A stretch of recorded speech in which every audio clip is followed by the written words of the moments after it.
오늘 우리에게 주신 하나님 말씀은 누가복음 17장 말씀입니다. 누가복음 17장 11절에서 14절까지 말씀 함께 읽겠습니다. 누가복음 17장 11절에서 14절, 신약성경 124페이지입니다. 같이 읽습니다. 시작. 예수께서 예루살렘으로 가실 때에 사마리아와 갈릴리 사이로 지나가시다가 한 마을에 들어가시니 나병 환자 10명이 예수를 만나 멀리 서서 소리를 높여 이르되 예수 선생님이여 우리를 불쌍히 여기소서 하거늘 보시고 이르시되 가서 제사장들에게 너희 몸을 보이라 하셨더니 그들이 가다가 깨끗함을 받은지라. 아멘. 오늘 새벽에도 예배하시는 은혜가 우리 성도님들께 함께 하시기를 예수님의 이름으로 축복합니다. 아멘. 자, 오늘 10명의 나병 환자, 문둥병이라고도 하고 한센병이라고도 하고 나병 환자가 예수님을 만나서 치료받은 내용인데, 자, 이들은 적어도 예수님이 자기의 병을 치료해 주실 분이라는 것은 확실히 믿은 사람들입니다. 적어도 거기까지는. 그래서 그 말씀에 그대로 순종합니다. 자, 오늘 13절, 14절을 제가 다시 한번 봅니다. 이들이 어떤 자세로 예수님께 나아가는지를 보십시오. 소리를 높여 이르되 예수 선생님이여 우리를 불쌍히 여기소서 하거늘 보시고 이르시되 가서 제사장들에게 너희 몸을 보이라 하셨더니 그들이 가다가 깨끗함을 받은지라. 아멘. 어떤 자세로 기도할지 아는 사람들입니다. 뭐라 합니까? 예수님, 우리를 불쌍히 여기소서. 이렇게 기도합니다. 이것이 바른 기도 자세입니다. 우리는 주님 앞에 불쌍히 여김 받아야 하는 사람들입니다. 내세울 거 아무것도 없고요. 자랑할 거 아무것도 없습니다. 예수님 앞에서 불쌍히 여김 받으면 그것부터 기도 시작이 응답이 시작되는 줄로 믿습니다. 내 모든 사정 다 하시는 주님 앞에 그저 다 맡기고 은혜를 바라는 겁니다. 그리고 즉시 그래서 순종하죠. 그런데 또 놀라운 일이 일어납니다. 그들이 가다가 깨끗함을 받습니다. 말씀대로 믿고 순종해서 갔더니 가서 깨끗함 받는 게 아니라 가는 중에 깨끗함을 받습니다. 그러니까 그들은 정말 예수님 말씀대로 제사장에 가서 보여주면 나을 거라고 정말 믿은 겁니다. 그리고 믿음대로 결과가 드러난 겁니다. 여러분, 하나님 말씀 정말 믿습니까? 그 말씀이 나에게 그대로 이룰 것을 정말 믿으시면 그 말씀이 여러분에게 그대로 일어나리라 믿습니다. 이 믿음이 왜 우리에게는 없으리라 생각하십니까? 왜 일어나지 않을 것이라 생각합니까? 지금도 일어날 수 있다고 믿습니다. 구약 율법에 보면 나병에서 고침받은 사람은 제사장에게 가서 확인받으라고 되어 있습니다. 그러니까 오늘 이 말씀 속에는 더 놀라운 은혜가 숨어 있는 겁니다. 자, 예수님께서 이 나병 환자 10명에게 제사장에게 가서 보이라 라고 말씀하신 것은 이 말인 겁니다. 너희 이미 나았다. 나았으니까 제사장에게 가서 확인만 받으라. 이 말인 겁니다. 예수님은 당신의 믿음으로 이 나병 환자가 고침받았을 것을 믿음으로 선포하신 겁니다. 그리고 이 나병 환자들은 그대로 믿은 겁니다. 여러분, 항상 믿음이 먼저인 줄 믿습니다. 믿음의 결과로 나타나는 것은 시간 문제입니다. 고쳐주심을 믿었기에 그 믿음이 현실로 드러난 것입니다. 믿습니까? 자, 그런데 여기서 중요한 차이가 있죠. 그들 중에 단 한 사람만 예수님께 감사드리러 나옵니다. 하나님께 영광 돌리러 나옵니다. 그러자 예수님이 그들에게 묻습니다. 16절, 17절을 같이 한번 읽어보겠습니다. 16절에서 17절 시작. 예수의 발 아래에 엎드려 감사하니 그는 사마리아인이라. 예수께서 대답하여 이르시되 10사람이 다 깨끗함을 받지 아니하였느냐? 그 9은 어디 있느냐? 자, 전부 10명 중에 왜 너 한 사람만 왔느냐? 이렇게 물어보는 거죠. 예수님께서 이렇게 물으시는 이유가 뭘까요? 지금 이 사람이 사마리아 사람이라고 되어 있습니다. 그러면 아마도 나머지 사람들은 유대인이었을 겁니다. 그러니까 이렇게 구분했겠죠. 그러면 예수님 생각에는 유대인이면 오히려 더 당연히 하나님께 나와 영광 돌려야 되는 거 아닌가, 이렇게 여기셨던 겁니다. 그래서 묻죠. 그런데 한 사람만 나온 겁니다. 그러자 예수님께서 더 놀라운 은혜를 이 사람에게 베풀어 주십니다. 그것이 19절입니다. 19절 같이 읽죠. 시작. 그에게 이르시되 일어나 가라, 네 믿음이 너를 구원하였느니라 하시더라. 아멘.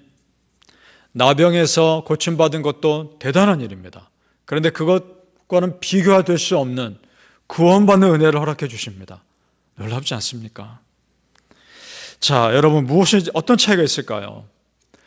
지금 이 10명의 나병 환자 중에 오늘 예수님께 나와서 하나님께 영광 돌리는 이 한 명과 나머지 9명의 결정적인 차이는 뭘까? 이 나머지 9명은요, 예수님이 자기의 나병을 고쳐주실 분이라는 것까지는 확실히 믿었습니다. 거기까지는 믿었습니다. 그러나 예수님이 자기의 병을 고치는 분 이상으로 자기를 구원해 주실 분이라고까지는 믿지 않았던 겁니다. 이 나병 환자, 감사를 표하는 한 명의 이 나병 환자는 예수님이 그런 분이라는 것을 믿었기 때문에 나와서 영광 올려드린 겁니다. 여러분, 우리의 믿음이 어디까지 가 계십니까? 예수님은 우리의 병을 고치며 문제를 해결해 주시는 그분 정도가 아니라 나를 구원하시는 분이라는 것까지 믿으실 수 있기를 바랍니다. 9명의 환자들은요, 자기들의 삶의 문제가 해결되는 것에만 관심을 가졌지 자기 영혼이 구원받는 것까지는 관심이 없었습니다. 그러나 나머지 한 명은 거기까지 관심을 가진 거죠. 우리 성도님들, 지금의 삶도 물론 중요하지만 저 영원한 삶에 대한 갈망이 있으시기를 예수님 이름으로 축복합니다. 여러분에게 예수님은 정말 어떤 분입니까? 내가 기도하면 내 기도를 해결해 주시는 분, 그 정도까지입니까? 아니면 여러분의 구원자이십니까? 오늘 마태복음 16장 그 15절에 16절 보면 베드로가 예수님에게 신앙 고백하는 내용이 나옵니다. 예수님이 이렇게 묻습니다. 너희는 나를 누구라 하느냐? 묻습니다. 그러자 베드로가 대답합니다. 시몬 베드로가 대답하여 이르되 주는 그리스도시요 살아계신 하나님의 아들이시니이다. 아멘. 맞습니다. 예수님께서 이 땅에 오신 목적은 내 문제를 해결해 주시기 위해서만 오신 것이 아닙니다. 그것은 나를 구원하시기 위한 과정 가운데 자연스럽게 베풀어지는 은혜일 뿐입니다. 예수님께서 이 땅에 오신 진정한 목적은 나를 구원하기 위해 오신 겁니다. 그러니까 여러분, 예수님께서 내 어떤 기도에 대해서 해결해 주지 않았다고 해서 할 말 없는 겁니다. 왜냐? 더 큰 것을 이미 주셨거든요. 그것은 구원입니다. 여러분이 이미 구원 받으셨습니다. 더 이상 무엇이 필요하겠습니까? 바라보는 성도님들, 날 구원하기 위해 십자가에서 피 흘려 죽으신 구원하신 그 예수님의 은혜만으로도 충분히 감사하시고 그 은혜만으로도 하나님께 영광 올려드리시기를 예수님의 이름으로 축복합니다. 아멘. 여러분, 우리가 예수님 믿는 이유를 분명히 합시다. 왜 예수님 믿는가? 단순히 내 하소연을 들어주실 분이 필요해서, 내 기도 응답해 주실 분이 필요해서 예수님 믿는 것 아닙니다. 우리가 예수님 믿는 이유는 뭐냐? 내 영혼을 책임져 주시고 나를 구원해 주실 분이 예수님밖에 없기 때문입니다. 믿습니까? 그 이유를 분명히 하실 수 있기를 바랍니다. 물론 주님은 내 필요 아십니다. 내가 기도하면 들어주십니다. 그리고 도와주십니다. 내가 회개하면 용서해 주십니다. 그러나 분명히 기억할 것은 예수님이 이 땅에 오신 목적은 십자가 지기 위해 오셨다는 겁니다. 그 십자가에 사실 다 포함되어 있습니다. 무슨 말이냐? 우리의 기도 제목들, 내가 어떻게 해결할 수 없는 내 모든 문제들이 예수님이 십자가 지셨다는 그 속에 다 들어있는 겁니다. 이사야 53장 5절에 이런 말씀이 있습니다. 그가 찔림은 우리의 허물 때문이요 그가 상함은 우리의 죄악 때문이라. 그가 징계를 받음으로 우리는 평화를 누리고 그가 채찍에 맞음으로 우리는 나음을 받았도다. 아멘. 무슨 말입니까? 내 죄로 인한 고민들, 그리고 마음의 불안함과 낙심되는 그런 마음들, 그리고 내 질병으로 인한 고통들, 십자가에서 이미 다 감당하셨습니다. 십자가에서 예수님이 피 흘리심으로 우리의 모든 질고를 다 감당하셨음을 믿으시기를 축복합니다. 그 십자가 보혈 의지해서 우리 기도하는 겁니다. 그리고 믿음으로 선포합니다. 하나님, 십자가에서 그 모든 질고를 다 지고 가셨음을 믿고 선포합니다. 나에게 이러이러한 문제들이 해결되었음을 예수 이름으로 선포합니다. 승리를 믿으시기를 소망합니다. 십자가 지신 예수님이라는 말 속에 이런 말이 들어있는 겁니다. 예수님은 나의 친구입니다. 예수님은 나의 위로자입니다. 예수님은 나의 구원자입니다. 다 들어있는 겁니다. 오늘 예수님께 돌아온 문둥병자는 예수님이 단순히 환자를 치료하는 분 이상의 분이라는 것을 믿은 겁니다. 그래서 돌아온 겁니다. 여러분에게 예수님은 정말 어떤 분입니까? 여러분 예수님 정말 필요하십니까? 아멘.